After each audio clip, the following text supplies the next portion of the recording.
Blocuri gri, fum groș, vise sparte pe beton. La colț se vând iluzii, pachete pe rând pe ton. Prieteni de-o noapte, frazi doar când e bine. Dimineața mă trezesc, iar buzunarul e plin de rușine. Mama plânge, zice, fiule, te pierzi în abis. Dar strada m-a crescut, fără școală, fără vis.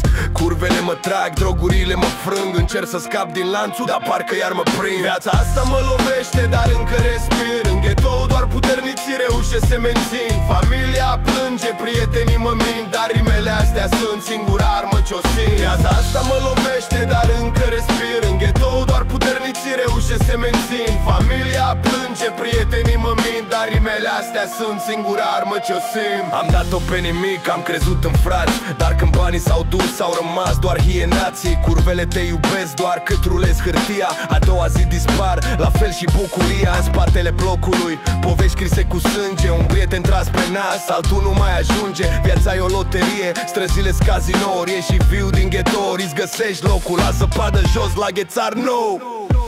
Viața asta mă lovește, dar încă respir. În ghetou doar puternicii reușesc să mențin. Familia plânge, prietenii mă mint, dar rimele astea sunt singura armă ce-o simt. Viața asta mă lovește, dar încă respir. În ghetou doar puternicii reușesc să mențin. Familia plânge, prietenii mă mint, dar rimele astea sunt singura armă ce-o simt.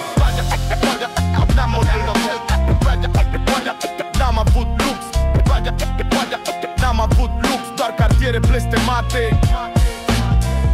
Lux, doar cartiere blestemate, unde toți visează bani, dar cad în păcate între drog și rugăciune. Aleg microfonul și scuip adevăr pe beat, să nu-mi pierd tot drumul.